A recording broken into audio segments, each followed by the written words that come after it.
The 11 seats of the Galactic Council were filled with aliens who had never once feared the dark between stars. They had built the council across 400 years, and in that time, no species had ever dared to challenge their authority. They were comfortable, they were certain, and that certainty was about to become the most dangerous thing in the galaxy. Counselor Breath stood at the center podium. His species, the V-Horan, had 4 arms and pale silver skin that shifted color when they were lying. Right now his skin was perfectly still. He believed every word he was about to say. He placed a data crystal into the display table. Holographic documents spread across the chamber: ship manifests, construction logs, energy readings from the outer Sol system. The humans have been building, he said, beyond what the treaty allows, beyond what we were told. Our intelligence operatives recovered these files at great cost. What you're seeing is real. The chamber was quiet for a moment. Delegate Suri Whale, representing the Oran Compact, leaned forward in her seat. She was small and gray-feathered with sharp yellow eyes, and she had worked alongside human diplomats for 11 years. She studied the documents carefully. These files have no origin signature, she said. We cannot verify the source. The source is confirmed through secondary channels, Breath replied. I assure the Council that the data is sound. You assure us, Suri said flatly. That is not the same as proof. Breath did not look at her. He turned to address the rest of the chamber. Humanity has served the Council for 20 years. In that time, they have grown. Their population has expanded into 14 star systems. Their technology has advanced faster than any species we have ever admitted to membership. And now, this, he gestured at the floating documents, hidden warships, unreported construction, a military force being built in secret. Another counselor, a wide-bodied Drell named Osk, pressed his fingers together. What are you proposing, Breath? A preemptive action. We know where their registered fleet is located. Orbital Station Delta in Sol system. 14 cruisers docked and vulnerable. We hit them before whatever they are building becomes operational. We cripple their military capability and bring them back to the negotiating table from a position of weakness. The silence that followed was different from the first one. This silence had Wait. Suri stood up. You are talking about a surprise attack on a member species. Without a formal hearing, without presenting this evidence to the humans themselves, without giving them any opportunity to respond. She looked around the chamber. Does no one else find this to be a serious problem? Some of the counselors shifted in their seats. None of them spoke. Breath's skin shifted just slightly, a faint ripple, gone in a second. Sometimes the safety of the many requires difficult decisions. The vote was called. 11 species represented, 11 votes cast. 10 in favor. Suri Whale voted against it and immediately placed her data pad face down on the table. She did not speak again during the session. She sat still, her yellow eyes fixed on the middle distance, while around her the council authorized a military strike against a species that had given it 20 years of loyal service. The session was declared classified. All counselors were instructed to maintain silence. The chamber was swept for transmission devices before anyone was allowed to leave. They found the standard ones. They were looking for the standard ones. They did not find the thread-thin filament relay that Suri had woven into the hem of her outer robe 3 weeks ago, after the first quiet rumor of the vote reached her. It was a piece of old technology, simple and almost undetectable. Precisely because it was so old, it could carry one burst transmission, small enough to pass as background radiation. She sent it as she walked down the corridor toward the detention room where 2 council security officers were waiting for her. The signal was addressed to the Human Diplomatic Office on Orbital Station Delta. The content was 4 words and a set of coordinates. It is happening now. By the time the officers placed her in holding, the message was already crossing the void between stars at a speed the Council's own communication network could not match. Surrey had made sure of that too. The briefing room on Orbital Station Delta smelled of recycled air and old coffee. Admiral Ren Duras was in the middle of reviewing crew rotation schedules when the transmission came through. His communications officer handed him a decoded printout without a word. Ren read it once. Then he read it again. He set the paper down on the table, face up, and looked at it for exactly 4 seconds. The people in the room with him later said they had never seen a man become so completely still so quickly. Not afraid, not angry, just still, like a machine that had received the input it had been waiting 30 years to receive. He stood up. He looked at his communications officer. "Get me a direct line to Fleet Master Dane," scrambled, "then clear the station. Of all non-essential personnel, you have 6 hours. His aide started to ask a question. Ren was already walking toward the door. "Begin, Fenris," he said. He said it the same way a person might say pass the salt, quiet, certain. Like it had already happened, and the universe just needed a moment to catch up. Outside the station's viewport, the 14 registered cruisers sat in there. Docking cradles, lights blinking in the dark, they looked like a fleet at rest. They looked exactly like they were supposed to look. Subadmiral Knox Terran had never fired on a dock ship before. He told himself that was not what this was. This was a precision operation. Necessary correction. The humans had violated their treaty and the Council had authorized a response. He was just following orders. He repeated that to himself as his fleet of 17 warships dropped out of faster-than-light travel at the edge of the Sol system. His sensor officer read out the contact list without emotion. 14 human cruisers docked at Orbital Station Delta as expected. No active weapon signatures, no raised shields, no unusual power readings. The station itself was running on standard operational output, a few hundred life signs. Everything exactly as intelligence had described. Knox studied the display. Part of him had expected something different, some sign that the humans knew, a defensive formation at least, something. There was nothing. "They don't know we're here," his sensor officer confirmed. Knox gave the order. The Council fleet opened fire at a range that gave the station no chance to respond. 17 warships against 14 dock cruisers was not a battle. It was arithmetic. The station's outer sections went dark in the first 30 seconds. The cruisers, still locked in their docking cradles, took direct hits. Across their hulls, secondary explosions bloomed along the station's mid-ring. It was over in under 3 minutes.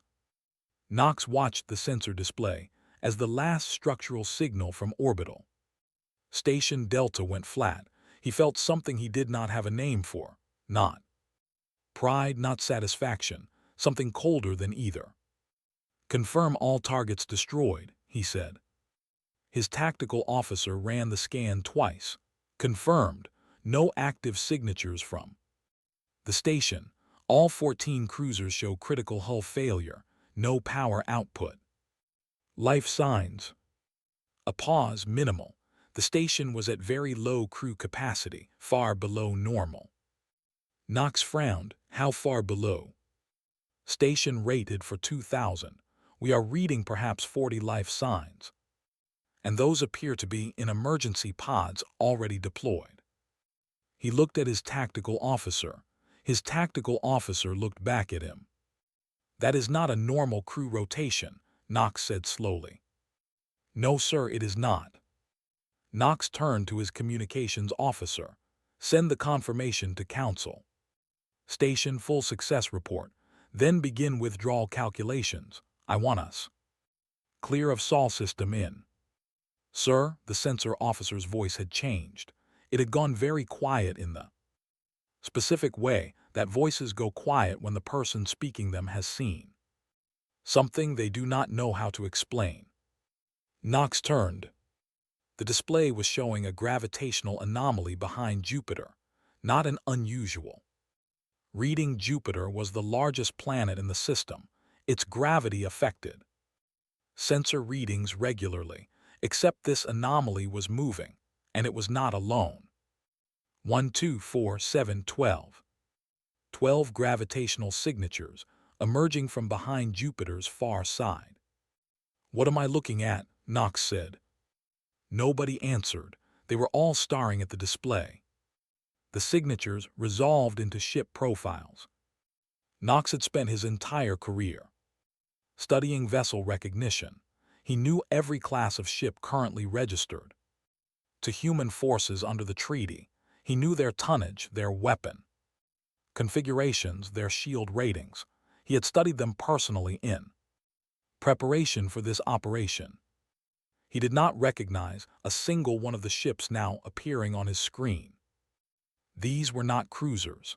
They were not anything close to the scale of what the treaty permitted. The smallest ship in the group massing behind Jupiter was twice the tonnage of his own flagship.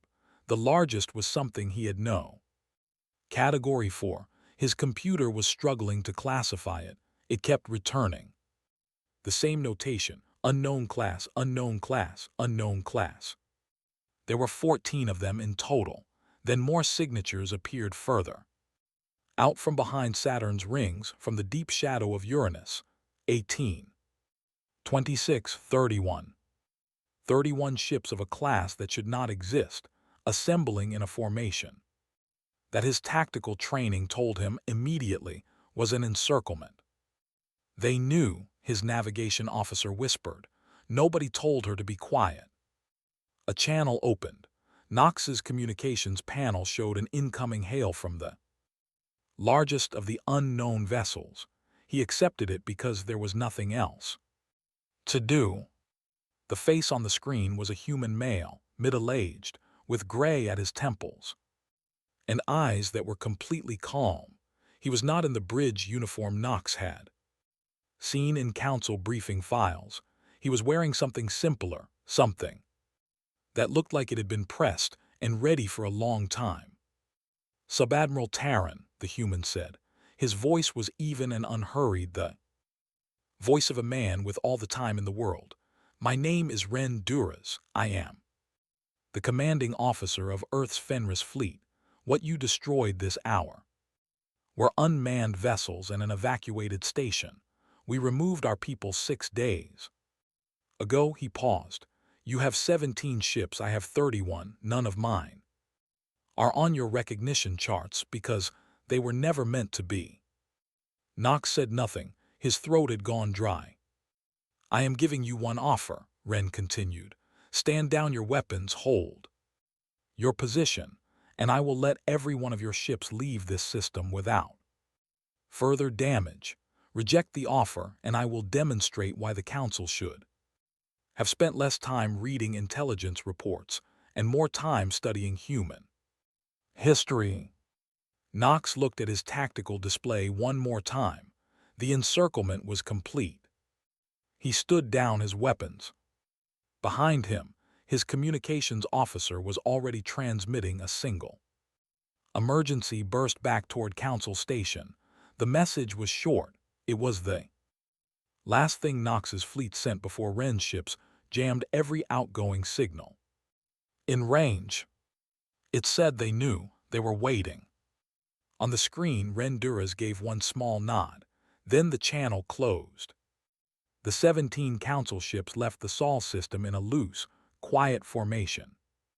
No weapons active, no aggressive maneuvers. They moved like animals that had stepped too close to something large in the dark and were now backing away.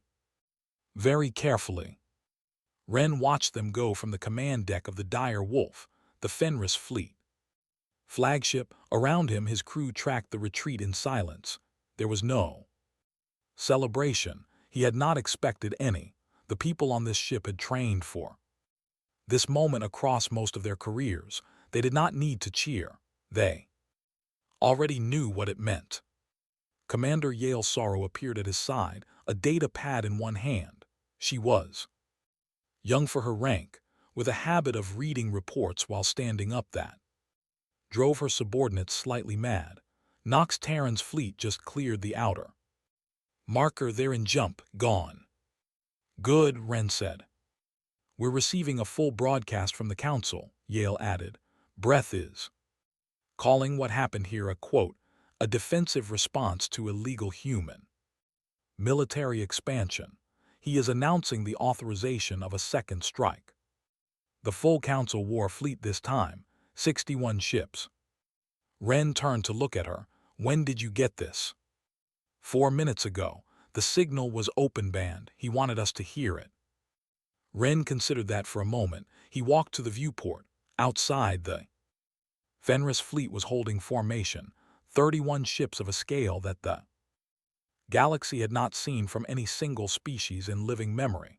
The nearest was the Greyback, a carrier class so large that its silhouette blocked out a section of stars. Beyond it, the Iron Claw and the Widow's Fang sat side by side, their hull plating dark and cold-looking, designed to scatter sensor pings rather than reflect them. Yale stood beside him. After a moment she said, "How long did it take to build all of this without anyone noticing?" 31 years, Wren said. The outer asteroid belt, the dark side of the gas giants, a few facilities buried in ice moons with no strategic value.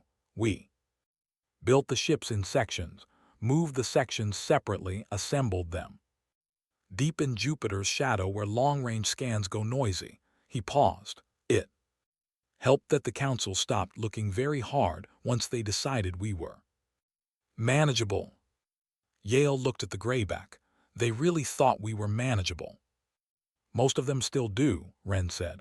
Breath is sending 61 ships because 61 sounds like a number that solves the problem.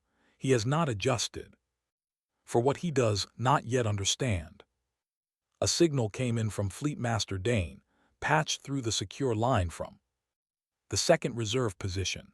Dane's voice was low and unhurried, the voice of a man who had been waiting for this call for a very long time. Wren, the carrier groups are in position. Fighter wings are armed and on stand by. Second reserve is ready to activate on your word. Hold position for now, Wren said. I want the Council fleet to reach the outer system before we show them the second layer. Understood. A pause. How are the crew?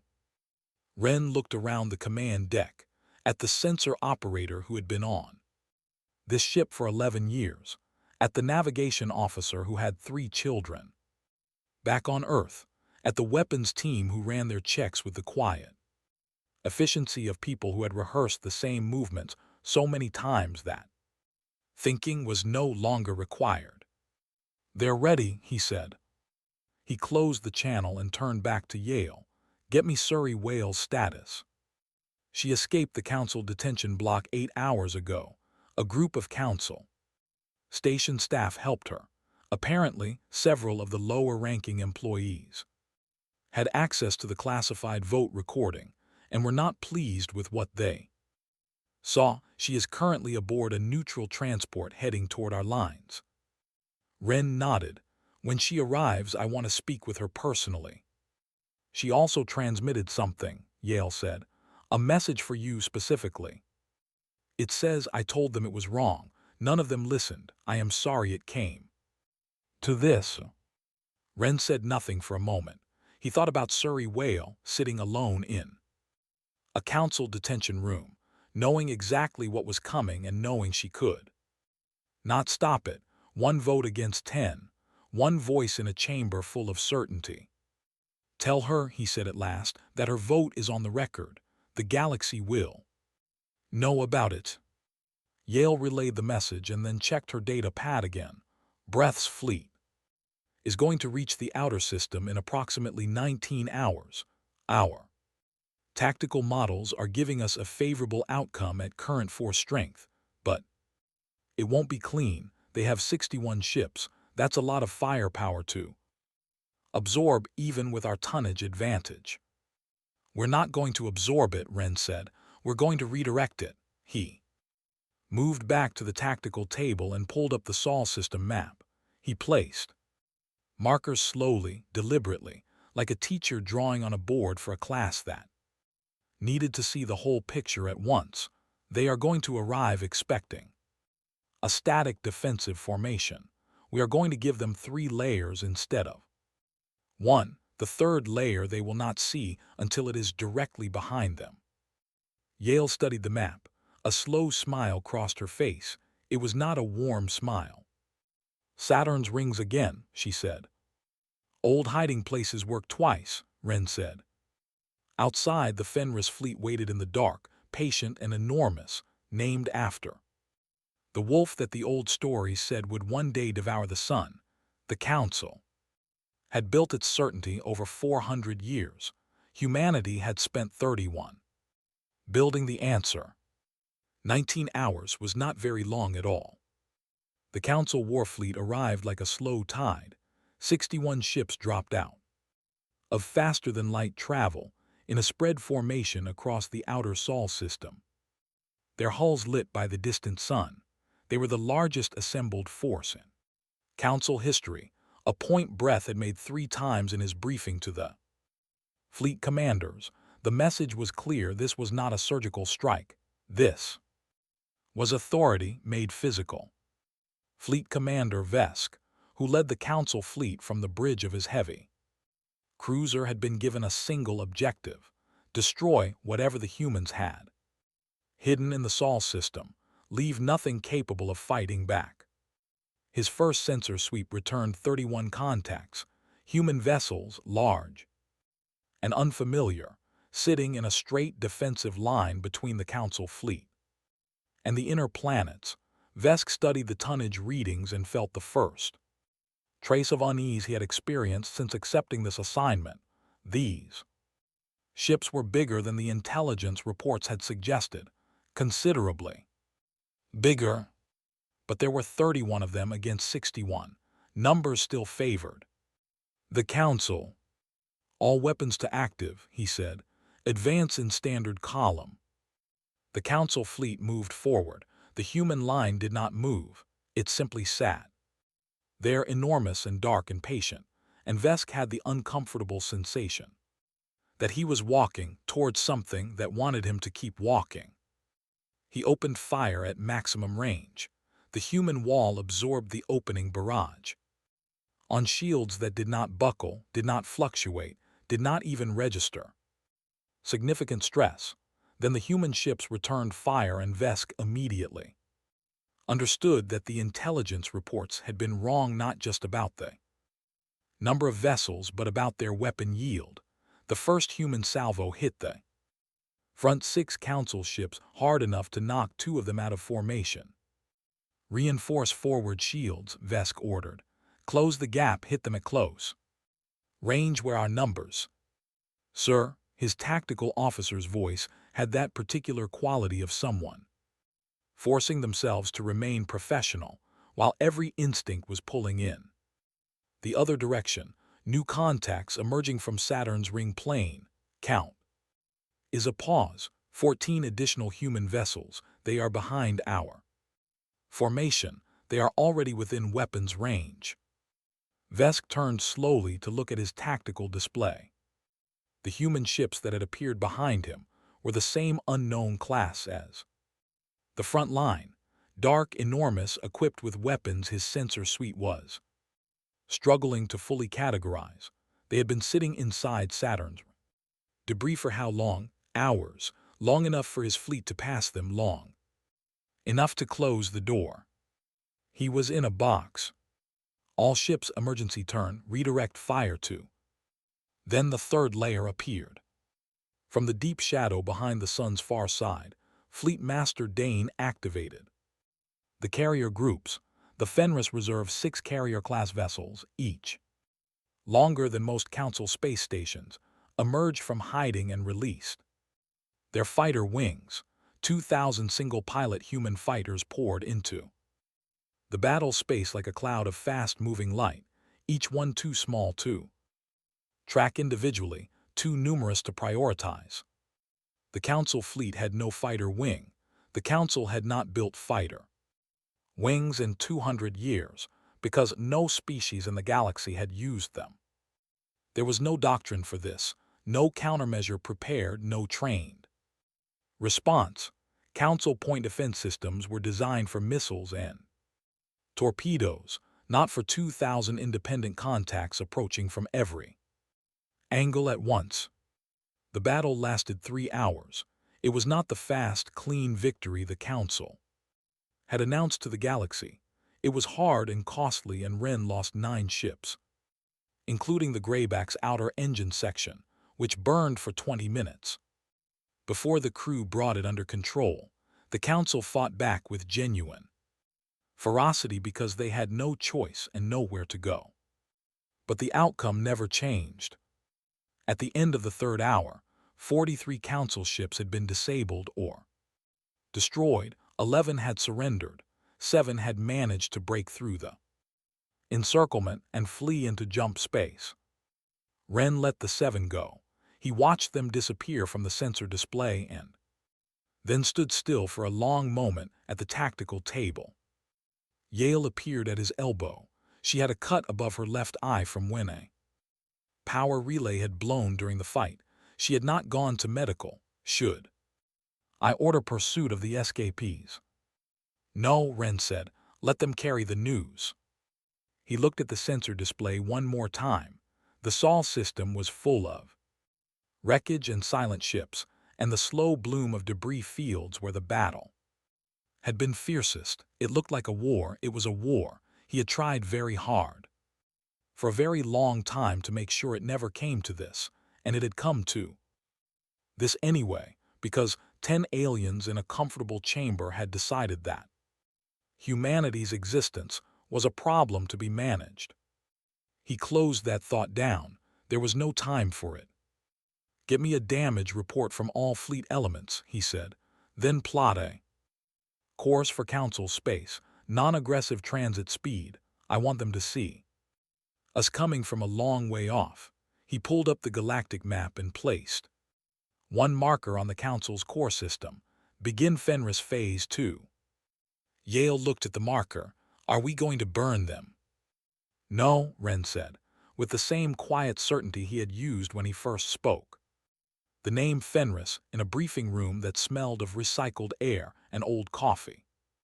We are going to do something much worse. What? We are going to make them explain themselves. The first thing the Council expected when the Fenris fleet entered their core systems was fire.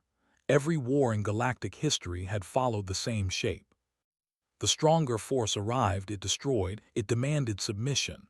Breath had prepared a surrender speech.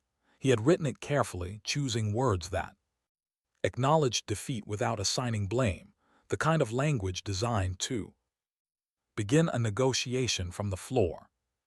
He never had to deliver it. The Fenris fleet arrived at the Council's home system and did not fire a single shot. 31 warships and 6 carrier groups took up positions around the Council station and the planet Orin below it. They blockaded the transit lanes leading to the 3 nearest inhabited systems. They deployed signal arrays that broadcast on every open frequency, but they did not fire. They simply waited. It unnerved the Council more than weapons would have. Breath convened an emergency session within the hour. He appeared on screen via secure link, having moved himself to a protected location on Orin's surface. He addressed the human fleet directly, using the diplomatic channel. His tone was careful and formal, the tone of a man who was accustomed to speaking from a position of authority and was working very hard not to show that the position had shifted. This act of aggression against Council sovereign space will have consequences, he said, We are prepared to negotiate a resolution that. I will not speak with Counselor Breath, Wren said. The channel was quiet for a moment. I represent the full council, Breath said. Then convene the full council, Wren said, in open session broadcast on every public frequency accessible to every member species. I will speak to them. I will not speak to you privately in a closed room where what is said can be adjusted before it reaches anyone else. Another silence, longer this time. Breath understood what Wren was asking for. A public session meant every species in the galaxy watching in real time. It meant the evidence Wren had about the vote, the falsified intelligence, the unauthorized strike, Suri's detainment. All of it would go out unfiltered. There would be no carefully worded statements afterward, no official record that quietly omitted the relevant facts. He tried to find a way around it. He spent 3 hours trying to find a way around it. He proposed private arbitration. He proposed a closed joint session. He proposed a neutral third-party review process that would take 18 months to complete.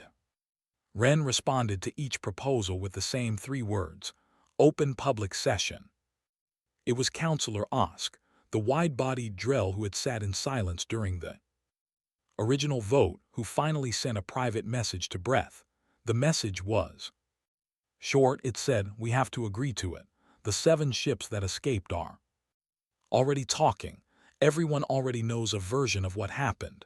If we do not show them the real version, they will believe the worst version." The session was called Suri Whale, who had arrived in the human fleet 2 days earlier and had spent the intervening time reviewing the evidence files. Wren's intelligence officers had compiled, stood at the broadcast podium wearing her delegate robes. She looked smaller on the screen than she did in person, but her voice carried with a steadiness that surprised even Wren, who was standing beside her.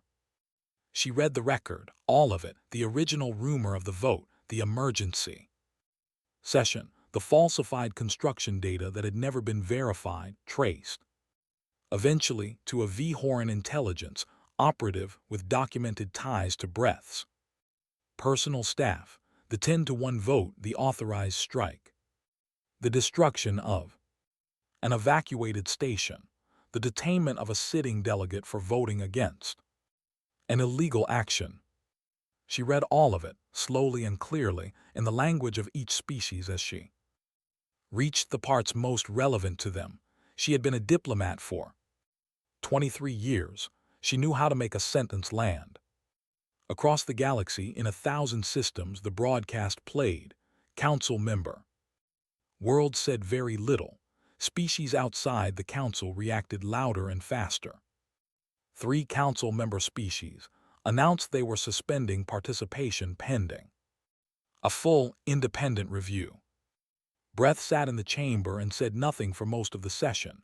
When Suri finished and asked if any counselor wished to challenge the documented record, he started to stand. He did not get far. The 2 security officers standing inside the chamber door moved to intercept him, not because Wren had ordered it, but because they were acting on instructions from the council's own internal oversight office. The oversight director, a small and very precise Orin named Fell, had been watching the broadcast from her office and had issued detainment orders 11 minutes before Suri finished reading. Breath looked at the security officers. Then he looked at Wren on the display screen. His silver skin had gone very still in the way that, for his species, meant something entirely different from calm. Wren looked back at him and said nothing at all. Outside the station, the Fenris fleet waited in perfect silence. 31 ships and 6 carriers, enormous and patient, like something the galaxy had always known was out there, but had chosen not to think about until now. Fell's voice came through the broadcast channel. The council is formally suspending Counselor Breath and 10 co-signatories pending a full tribunal. We are requesting all human forces maintain their current positions. Ren keyed his response, "We will maintain position." Yale, standing off to his right, let out a slow breath. Around her, the command crew held themselves very still, the way people do when a very long wait has finally ended, and the worst possibility has just become much less likely. The tribunal lasted 9 days. It was not a human tribunal, and it was not a council tribunal. In the end, both sides agreed that neither could be trusted to run it fairly, so it fell to the 3 neutral species who had never held a council seat and had watched the entire sequence of events from the outside. They agreed to conduct the proceedings only after reviewing the full evidence file, which took them 2 days by itself. Breath and the 10 co-signatories stood before the tribunal in a chamber that had been used for 400 years to discuss galactic law. The evidence was not complicated. The falsified intelligence had been traced. The vote record was unaltered. The strike order carried every required signature. The only question was whether the individuals who authorized it had acted within their legal authority, and the answer the tribunal reached was the same answer. Surrey had reached sitting alone in a detention room 9 days before any of this began. They had not. The sentences were not execution. They were removal from their seats, from their government positions, from any role in public governance for the remainder of their lives. On some of the council's more traditional worlds, there were protests. On most, there were not. Nox Terran testified on the 8th day. He had asked to do so. Nobody had compelled him. He stood at the witness position and described in careful and exact language everything he had seen and done in the Sol system, the attack on the station, the sensor readings that told him the crew count was wrong, the encirclement, the offer of safe passage, and the fact that Ren Duras had let his fleet leave without firing a single additional shot. When the tribunal asked him if he believed the human response had been proportional, he was quiet for a moment. "They had every reason to destroy us," he said. "They chose not to. I do not know what word to use for that other than restraint. In my career, I have never seen restraint that large." The chamber was quiet after that. Ren was not in the room for the sentencing. He was aboard the Dire Wolf, sitting with Surrey Whale in the small briefing room behind the command deck, going through the draft proposal for the new council structure. It was not a short document. They had been working on it for 3 days, passing revisions back and forth, arguing about specific language in the way that 2 people argue when they both care deeply about getting it right. The new structure required transparency in all closed session votes, required independent verification of any intelligence used to authorize military action, required a permanent oversight body staffed by rotating members from non-council species, required that any member species facing a formal accusation be given the right to hear the evidence and respond before any vote was taken. Basic things, old things, the kind of rules that seemed obvious until you saw what happened when they did not exist. "They will find ways around some of this," Surrey said, reading a clause for the 4th time. "Given enough time, they always do." "Yes," Ren said, "but it will take them longer, and the next time they try something like this, there will be a record showing they were warned." Surrey looked at him. "You are not angry." "I was angry," Ren said. "I am past it." "How?" He thought about it. "Because being angry at what happened does not change it.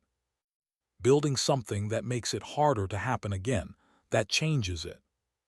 Surrey was quiet for a moment. Then she went back to the document. When the proposal was submitted to the restructured council 3 days later, it passed. Not unanimously. Nothing involving 11 species ever passed unanimously, but by a wide enough margin that the dissenting voices were footnote rather than an obstacle. Fleet Master Dane offered Wren a promotion at the formal ceremony following the vote, commander of the entire Fenris fleet, the largest military force in the galaxy under one human hand. It was not a small offer. Wren declined it.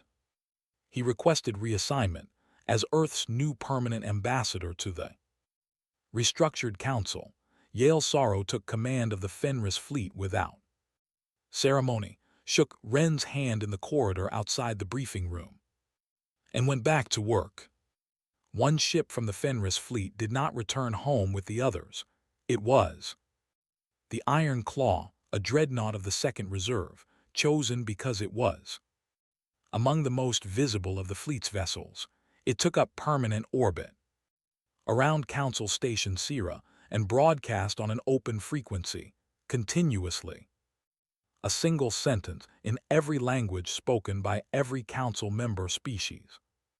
The sentence was, "We are here." Not a threat, not a demand, just a fact stated plainly left in the sky, where every diplomat and counselor, and aide and visitor to the station would see it every time they looked out a viewport. Wren was on Orin the day the Iron Claw moved into its permanent position. He watched the feed from a screen in his new office, a small room that smelled of different air than what he was used to, with a view of a sky that was the wrong color for Earth. He watched the massive dark ship settle into orbit, steady and unhurried. He thought about 31 years of building in the dark, about an evacuated station, about a forward message crossing the void in time, about Nox Terran's fleet walking away unharmed, about 9 days of testimony, and a document full of rules that should have existed 400 years ago. He turned away from the screen and opened the next file on his desk. There was a great deal of work left to do. He had always preferred it that way.